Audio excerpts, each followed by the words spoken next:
예, 반갑습니다. 이제 모임이라고 하는 이제 교육 마이스 프로젝트를 진행하고 있는 박정우라고 합니다. 오늘 사실 주제를 받아들고 좀 고민을 많이 했었어요. 근데 메타버스라는 말 자체가 워낙에나 많이 뭐 안 좋게 얘기하면 남용되고 있기도 하고 아직 정의되고 있지 않은 부분도 많아서 저희가 내부적으로 생각하고 있는 어떤 이 말이 도대체 어떤 의미인가에 대해 가지고 좀 나름대로 좀 해부를 해보고자 제목을 이렇게 지어봤습니다.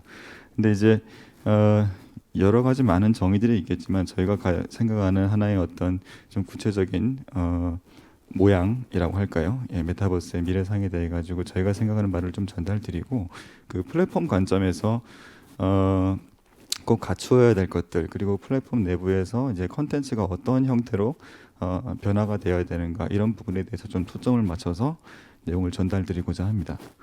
주어진 시간이 많지 않아서 사실은 그 몇 시간짜리 보통 자료였는데 20분으로 줄이느라고 좀 넘어가는 부분이 있을 수 있으니까 양해 좀 부탁드리겠습니다. 자, 일단 이 얘기를 안 할 수가 없죠. 예, 우리가 거의 2년 가까이 고생을 지금 하고 있는데 사실은 그 가상현실 관련된 사업에 종사하시고 뭐 메타버스란 말이 나오기 전부터 사실은 이 위기를 통해 가지고 저희는 대부분 아마 이런 기분이었을 것 같아요. 정말 힘들었던 시기를 거쳤던 것 같습니다. 근데 이제 저희가 당시에 이제 고민을 했던 부분들은 메타버스라는 말이 나오기도 한참 전에 이제 코비드 사태를 겪으면서 뭔가를 만들어야 될 것 같은데 이 시기에 이 상황에 맞는 게 뭐가 있을까를 사실 고민을 많이 했었어요. 그래서 저희가 초기 서비스를 만들면서 잡았던 부제가 스페이셜 커뮤니티였어요. 그러니까 뭔가 공간 기반으로 사람들이 만나가지고 서로 커뮤니케이션하고 뭐 정보를 나누고 활동을 할 수 있는 하나의 서비스가 모양이 돼야겠다라고 저희는 생각을 했었습니다. 그래서 이걸 열심히 만들고 있었는데 어느 날 이런 단어가 툭 튀어나와가지고 저도 되게 당황했었어요. 나름 이제 VR, AR 관련된 사업을 몇 년 동안 해오면서도 이런 단어는 처음 들어봤었거든요. 아마 얼마 안 됐을 거예요. 그래서 사실 이게 도대체 무슨 의미인지 모르겠어가지고 궁금하면 검색해야 되잖아요, 그죠? 여러분 검색 주로 어디서 하시나요?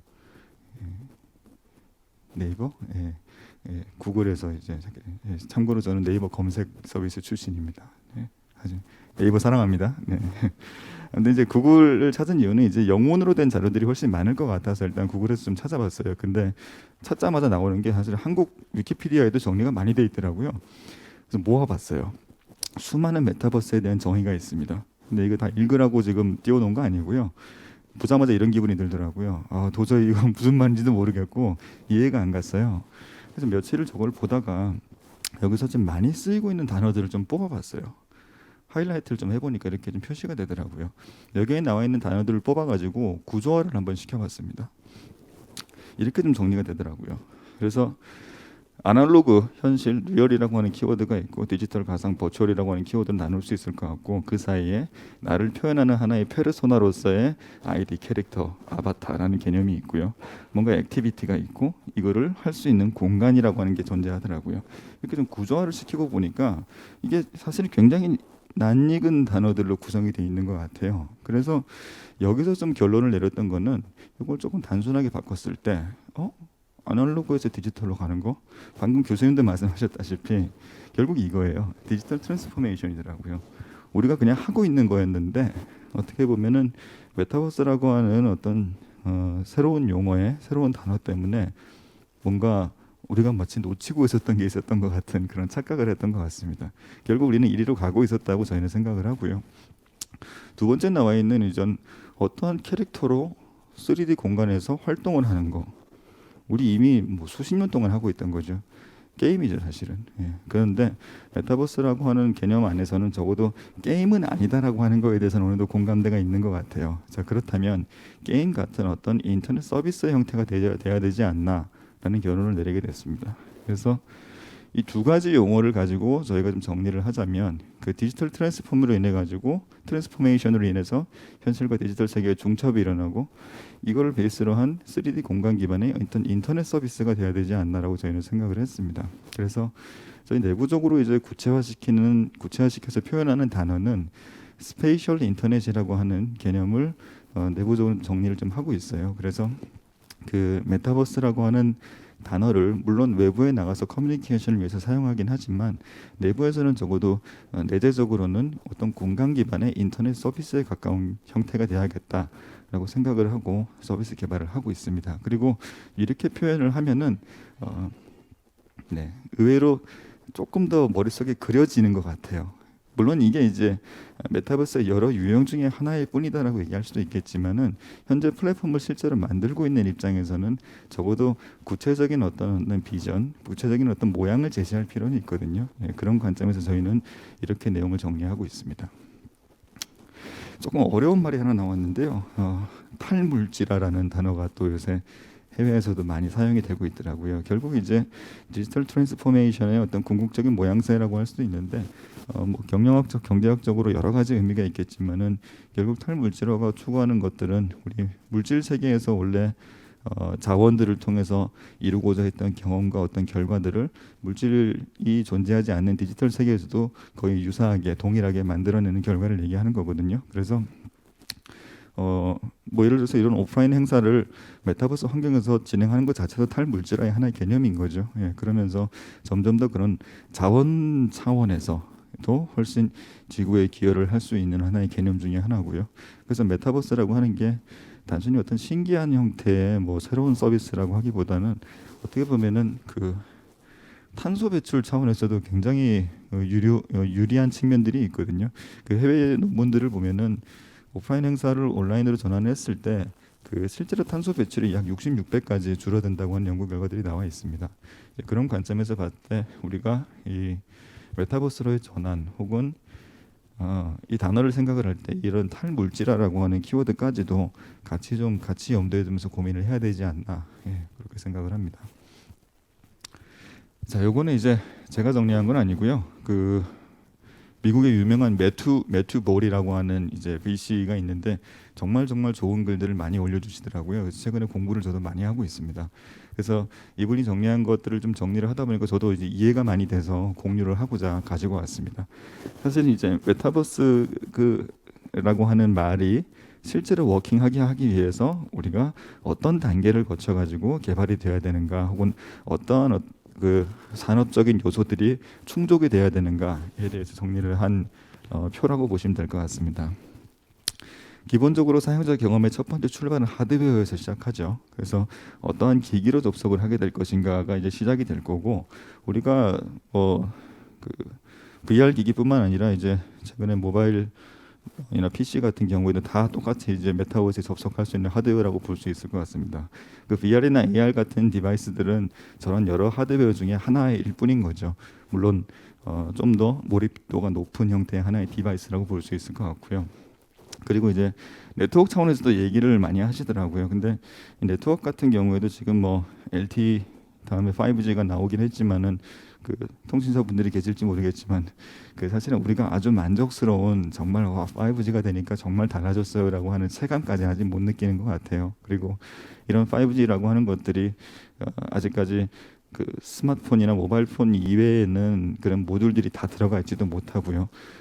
그럼에도 불구하고 그런 5G가 우리가 상상하는 이론상의 속도까지 도달을 한다라고 하면은 메타버스 환경에 적합한가라고 하면 또 그렇지도 않아요. 왜냐하면 컴퓨팅 파워는 컴퓨터가 등장한 이후로 지금까지 항상 부족했거든요. 왜냐하면 인간은 욕심이 끝이 없고 계속해서 뭔가 새로운 걸 만들어내고, 컴퓨팅 파워가 좋아지면 거기에 또 그만큼 부담이 되는 또 솔루션들을 만들어내기 때문에 앞으로도 컴퓨팅 파워는 계속 부족할 거예요. 그런 관점에서 봤을 때 컴퓨팅 파워뿐만 아니라 네트워크라는 측면에 있어가지고도 점점 더 많은 트래픽, 점점 더 저지연 이런 것들을 요구를 하게 되겠죠. 사실은 저런 하드웨어, 네트워크, 컴퓨터라고 하는 세 단계를 거치고 나서야 이제 제대로 된 어떤 플랫폼의 형태가 워킹을 하게 될 거라고 전망을 하고 있습니다. 그런데 이제 그럼에도 불구하고 지금 상황에서 앞에 게 뭐 100% 해결이 안 됐다고 해서 플랫폼을 안 만들 이유는 없겠죠. 우리는 적정 기술을 가지고 지금 상황에 맞는 하드웨어를 선택하고 네트워크 밴드위스에 맞는 그다음에 컴퓨팅 파워를 고려한 형태의 플랫폼을 만들어내야겠죠.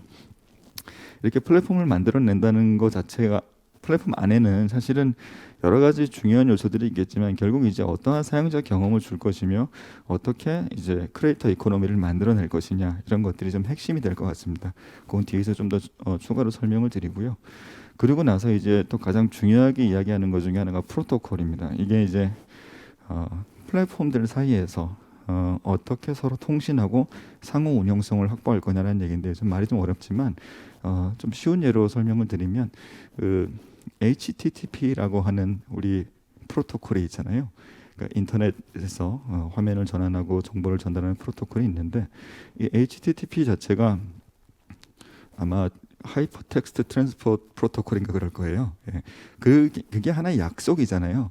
그러니까 2D 기반의 인터넷 환경이 이제 그런 어떤 프로토콜 기반으로 만들어져서 서로 이제 이동이 용이하고 자원을 이동하는 것도 굉장히 수월하죠. 근데 메타버스라고 하는 지금 3D 기반의 공간 기반의 서비스들은 사실은 지금 독자적으로 다 뭔가를 만들어내고 있어요. 대표적으로 이제 뭐 게임들만 봐도 A 게임에서 사용되는 어떤 아바타라든지 그런 에셋들을 B 게임에서는 아직은 쓸 수가 없죠.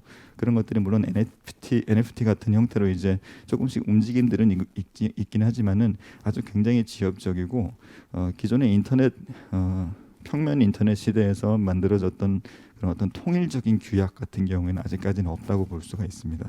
이런 것들을 만들어내려는 노력들이 뭐 개별 회사들도 할 수도 있고요. 혹은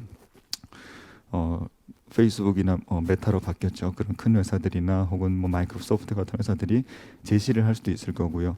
엔비디아 같은 경우에도 그런 것들에 대해서 아마 제시를 할 수도 있을 것 같아요. 근데 얼마나 많은 얼라이언스를 가져가고 이제 누가 그거를 이제 기준을 잡느냐에 따라 가지고 이런 프로토콜 이 하나의 약속으로서 자리를 잡게 되지 않을까 생각을 합니다. 그쯤 돼야지 아마 인터넷 시대에 대폭발처럼 정말 메타버스 세계들이 서로 연결되고 융합되는 형태가 가능하지 않을까라고 생각을 하고요.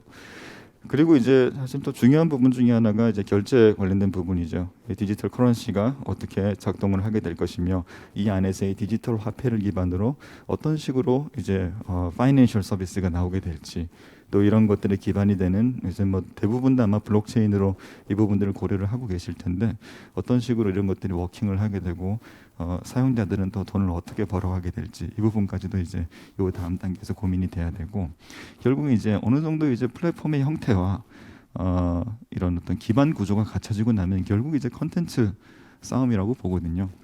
그래서 오늘은 사실은 이제 좀 집중해서 말씀드릴 부분은 마지막 이 컨텐츠와 이 플랫폼 위에 올라가는 서비스들, 그 다음에 여기에 들어가는 에셋들이 어떻게 이제 구성이 돼야 되는가에 대해서 좀 간단하게 짚고 넘어가 보려고 합니다. 자, 일단 말씀드린 대로 선행 기술들이나 이런 것들이 다 이제 발전하게 될 때 콘텐츠는 과연 어떻게 변하게 될까? 예, 이런 좀 얘기를 좀 할 텐데요. 일단은 저희 이렇게 생각해요. 형식, 유형, 포맷 모든 게 다 변한다고 생각합니다. 예시를 좀 몇 개 들어볼게요. 잠시만요. 네. 자, 아케이드 게임, 콘솔 게임, MMORPG 뭐 다 잘 아시겠죠. 아케이드 게임은 우리 예전에 오락실에서 했던 100원짜리 동전 놓고 했던 게임이랑 비슷하다고 보시면 되고요. 콘솔은 이제 집에서 이제 드디어 우리가 게임팩 같은 거 사가지고 집에서 할 수 있는 게임이었고 MMORPG는 이제 PC로 하는 다중 접속 역할 수행 게임이죠. 아케이드에서 콘솔로 넘어갈 때 가장 큰 변화가 어떤 거라고 생각하시나요? 예, 당연히 답은 안 하시겠지만 저는 일단은 저장이 가능하게 됐다는 점이라고 생각합니다. 아케이드 게임은 저장이 불가능했어요. 200원, 300원 넣는다고 앞선 게임을 이어서 할 수는 없었죠. 근데 이제 우리가 집에서 콘솔을 하기 시작하면서 이게 저장이 가능하다 보니까 이어하기가 가능해진 거죠. 그러면서 게임을 플레이할 수 있는 시간이 많이 늘어났습니다. 콘솔에서 MMORPG로 넘어갈 때 가장 큰 차이는 뭘까요? 이름에 나와 있는데 멀티플레이가 가능하다는 점입니다. 혼자 하다가 이제 친구들이랑 모여서 얘기도 할 수 있고 뭔가 할 수 있게 바뀐 거죠. 환경 자체가. 자, 이 큰 패러다임의 변화를 겪으면서 게임 시장은 변해왔어요. 이거를 좀 익숙한 예시로 좀 바꿔볼게요. 자, 팩맨, 젤다, 와우가 아마 아케이드와 콘솔 그다음에 MMORPG를 대표할 만한 게임일 수도 있을 것 같습니다. 물론 뭐 호불호는 있으시겠지만, 네.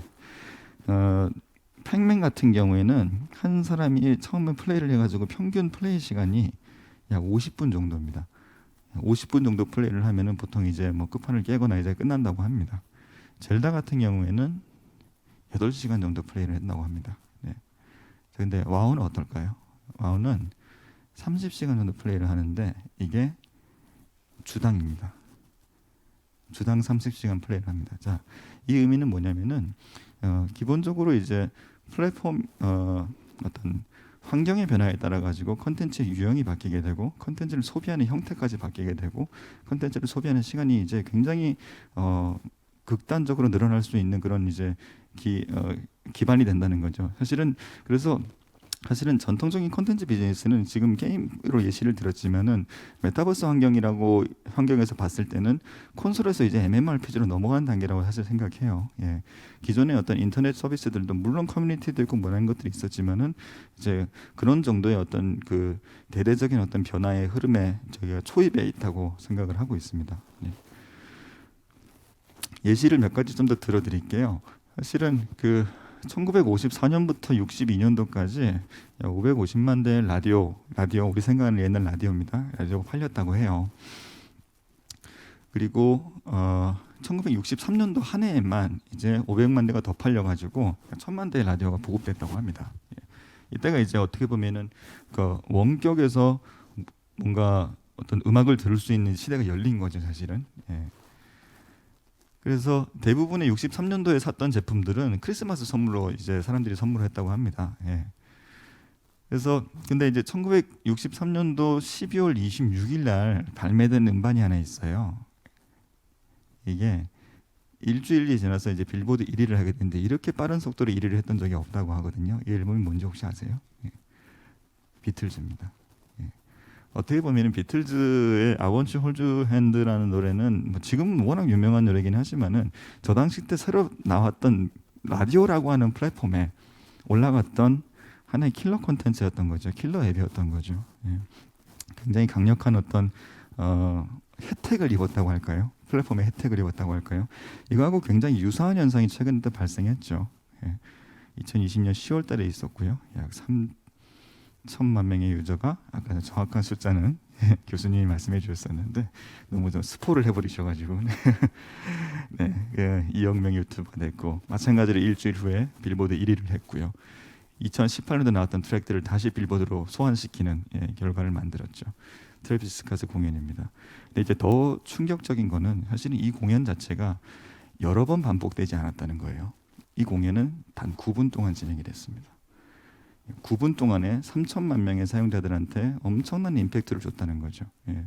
그런 관점에서 있어서 메타버스의 환경으로의 변화, 이런 3D 공간 기반의 어떤 경험으로의 변화에 있어 가지고는 기존의 컨텐츠들이 주지 못했던 엄청난 형태의 파급 효과를 줄 수가 있고, 이제 컨텐츠 크리에이터들 입장에서는 이제 기존에 그 예를 들어서 뭐 방송국이라든지 2D 컨텐츠를 만드시던 분들은 사실은 그 컨텐츠란 말로 우리가 퉁쳐서 얘기를 하잖아요. 근데 이 메타버스 환경, 3D 공간 기반의 환경에서의 경험은 굉장히 다르거든요. 2D 기반의 카메라는 지금 카메라 감독님도 계시지만 프레임이라고 하는 게 있잖아요.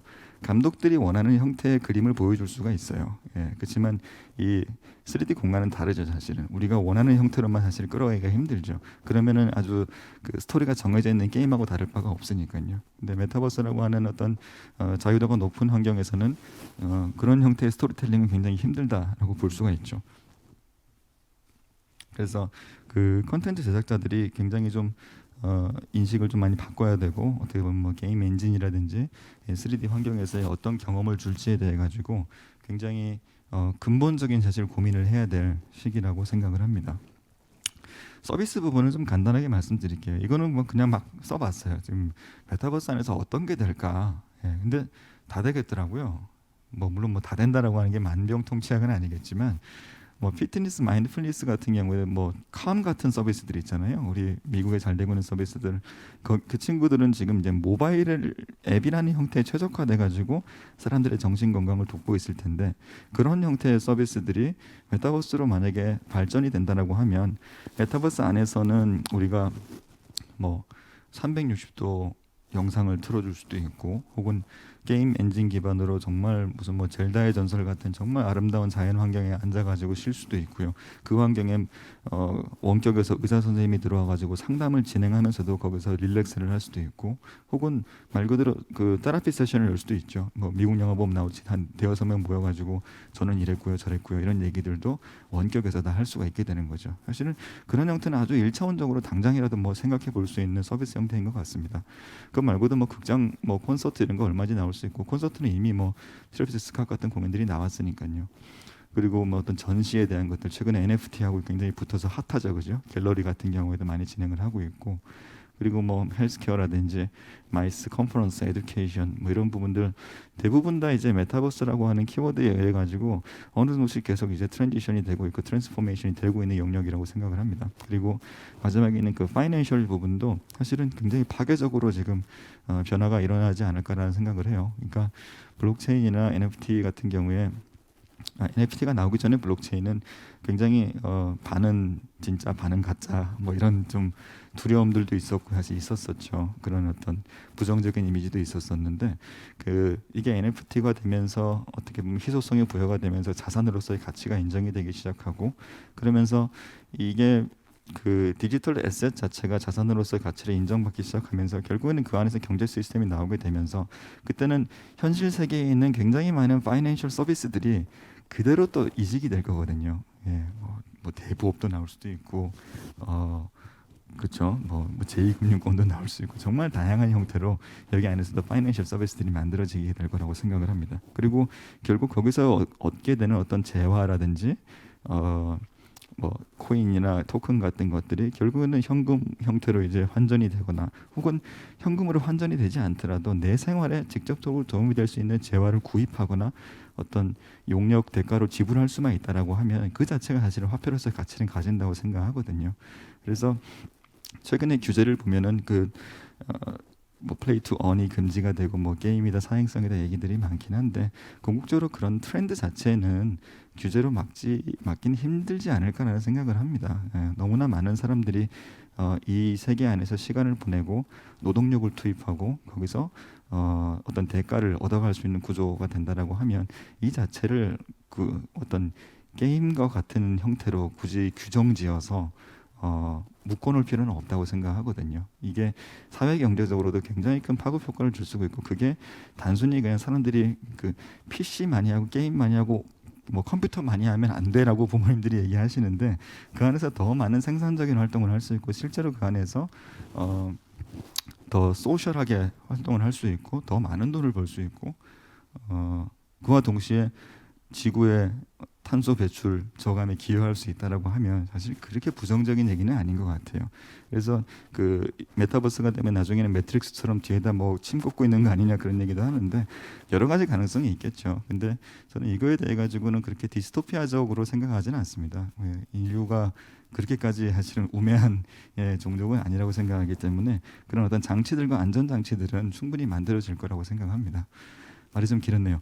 그 에셋이라는 측면이 사실은 우리가 이전에는 사실은 그 3D 에셋이라고 하면은 그냥 말 그대로 뭐 그래픽 작업자들이 만들어내는 그냥 3D 캐릭터라든지 오브젝트 뭐 이런 개념으로 생각했었는데, 사실은 이게 좀 개념이 이제 좀 달라진 것 같습니다. 이게 앞서 서두에 말씀드린 것처럼 스페이셜 인터넷, 공간 기반의 인터넷이라고 하면 그 공간을 구성하는 환경과 요소들이 다 필요하거든요. 그리고 이것들이 한 번 쓰고 버려지는 것들이 아니라 계속해서 재사용될 수 있는 구조가 되어야 한다고 생각합니다. 마이크로소프트의 플라이트 시뮬레이터 같은 경우에는 물론 MS니까 저걸 만들었겠죠. 저기 안에 들어가는 전체 데이터가 2.5 페타바이트급입니다. 엄청난 데이터를 가지고 있는 거죠. 전 지구에 있는 어떤 구조들을 다 스캐닝 해가지고 독립적으로 뭐 2조 개 이상의 그 렌더링된 나무들 뭐 이런 것들까지 다 가지고 있는 거죠. 왜 만들었을까요? 저거를 그냥 비행 게임 하려고? 아니거든요. 저 자체가 사실은 메타버스, 나중에 디지털 미러링이 되는 그런 세계를 만드는데 사실 다 기반이 될 수 있는 재료들이라고 생각을 합니다.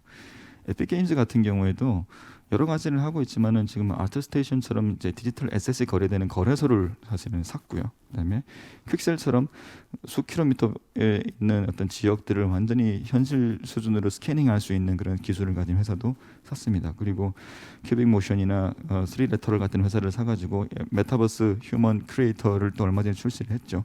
인수하고 3년 만에 만들어낸 거거든요. 그러니까 결국에는 이들이 사실은 만들고자 하는 이렇게 회사를 사고 이렇게 제공하는 것들이 결국에는 공간 기반의 인터넷을 만드는 어떤 재료들을 최대한 많이 확보를 하고 이걸 베이스로 나중에 세계관을 만들어내고 꾸밀 수 있는 그런 어떤 하나의 툴을 제공하고자 하는 거고, 이 친구들 같은 경우에는 여기서 이런 재료들을 가지고 나중에는 라이브러리 장사를 아마 하지 않을까 싶어요. 예, 저 같아도 그럴 것 같아요. 저렇게 많은 에셋들을 가지고 있는데 저걸 한 번만 쓰고 자기네들에만 쓴다? 그게 아니라 저거를 만약에 NFT화 시켜가지고 유통을 시켜버린다라고 하면은 그만큼 좋은 장사가 있을까요? 예. 그래서 이런 에셋을 확보하는 것들이 앞으로도 굉장히 이 에셋 라이브러리를 가지고 있는 사람들이 굉장히 메타버스 시대에는 좀 강자가 되지 않을까라고 생각을 합니다. 마지막으로 이제 크리에이터 이코노미에 대해서 좀 말씀드릴 텐데, 원래 되게 장표가 많은데 좀 짧게 요약해서 말씀드릴게요. 일단 빌 게이츠가 했던 말 중에 제일 좀 좋아하는 말 중에 하나가 그 플랫폼이라고 하는 것의 가치는 플랫폼을 사용하는 모든 사용자들이 얻어가는 가치가 플랫폼을 제작하는 사람보다 많을 때 의미가 있다고 합니다. 그래서 플랫폼을 만드는 어떤 회사의 어떤 수익보다는 거기에 참여하는 모든 유저들, 참여자들이 많이 돈을 벌어갈 수 있는 혹은 밸류를 얻어갈 수 있는 그런 형태가 돼야겠죠. 그래서 핵심적으로 이제 세 가지 요소를 보통 얘기하는데요. 이런 어떤 환경들이 플랫폼이 기여할 수 있는 이제 크리에이션을 할 수 있는 도구가 제공이 돼야 되고, 이런 것들을 뒤에서 지원해 줄 수 있는 테크 서포트들. 이 테크 서포트라고 하는 게 이제 일반 유저가 구현하기 어려운 기능들 같은 거겠죠. 뭐 어카운트라든지 혹은 뭐 결제 기능이라든지 혹은 뭐 음성 채팅 같은 그런 기본적인 기능들이 플랫폼이 제공이 돼야 되고, 그 위에서 이제 크리에이터들이 저런 툴들을 통해 가지고 뭔가 자유로운 세계들을 막 만들어내는 거죠. 이제 그렇게 되면은 그걸 가지고 이제 충분한 어떤 생활이 가능한 수준의 레베뉴를 만들어낼 수 있을 때 이제 크리에이터 이코노미가 워킹을 한다라고 보통 얘기를 하더라고요. 이제 그림으로 표현하면 이런 형태가 될 것 같아요. 말씀드린 것처럼 이제 충분히 좋은 형태의 툴과 에셋들, 풍부한 에셋들이 제공이 되면은 그걸 베이스로 이제 유저 사용자 경험이 좋아지게 될 거고, 사용자 경험이 좋아지면 돈을 쓰겠죠. 돈을 쓰면은 개발자들과 크리에이터들이 돈을 벌게 될 거고, 이만큼 나눠주고 나면은 플랫폼도 돈을 벌게 될 거예요. 그러면 플랫폼은 또 벌게 된 돈을 더 좋은 툴과 더 많은 에셋을 제공하는데 사실은 제공을 하게 될 거고요. 이제 그런 이제 선순환 구조를 만들어내는 게 결국에는 이제 크리에이터 이코노미의 핵심이라고 얘기들을 합니다. 물론 굉장히 이상적이고 아름다운 얘기긴 하지만 이 중에 하나라도 뭔가 문제가 생기면 잘 워킹을 하지가 않죠. 그리고 첫 번째 전제로 얘기했던 저런 툴과 에셋이라고 하는 측면도 아직까지는 좀 어려운 부분이긴 합니다. 이제 여기까지 제가 뭐 준비한 자료는 좀 마치도록 하고요. 좀 긴 시간이 많이 길지가 않아가지고 충분히 좀 깊이 있는 대화를 드리지 못해 죄송합니다. 이따 토론 시간에 추가적으로 얘기 나눌 수 있도록 하겠습니다. 감사합니다.